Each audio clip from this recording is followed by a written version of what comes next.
अभी कल ही हमने आपको दिखाया था कि किस तरह से रोनाल्डो ने यूरो 2020 की एक प्रेस कॉन्फ्रेंस में सॉफ्ट ड्रिंक्स की बोतल को हटा दिया था और पानी की बोतल को लहराते हुए पानी पीने की सलाह दी थी।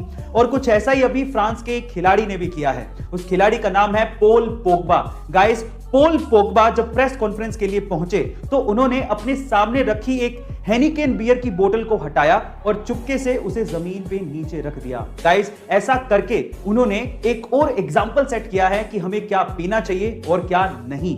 और इस तरह से ये वीडियो भी वायरल हो गई। गाइस, जब रोनाल्डो ने ऐसा किया था तो कंपनी को $4 बिलियन का नुकसान हुआ था। अभी पोग्बा ने जब ये किया है तो बियर कंपनी को कितना नुकसान होगा ये तो वक्त ही बताएगा।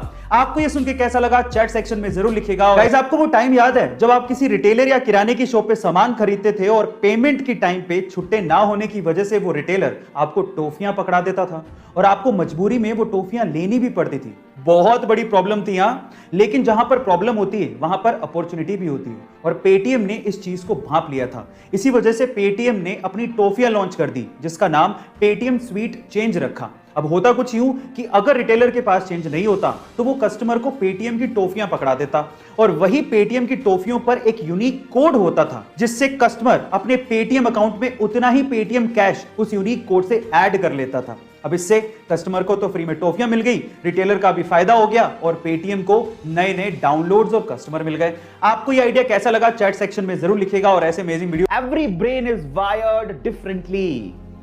आप याद रखिएगा, no two people have the same brain. ऐसा नहीं है कि दो लोगों का दिमाग सेम होता है, नहीं, हर किसी का दिमाग अलग अलग होता है। तो आप किसी को किसी से कंपेयर मत करो कि वो ये बड़ी दिक्कत है। आप तो खुद भी नहीं करते हो लेकिन पेरेंट्स करते हैं, आसपास के लोग करते हैं, गुप्ता जी का लड़का, शर्मा जी की लड़की, फला का लड़का, ढिमका का लड़का, समझ रहे हो।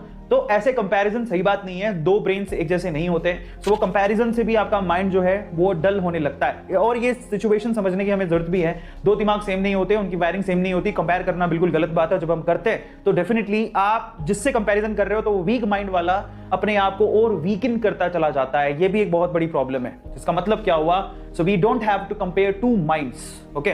Amazon has used this for its growth by knowing interests of every user.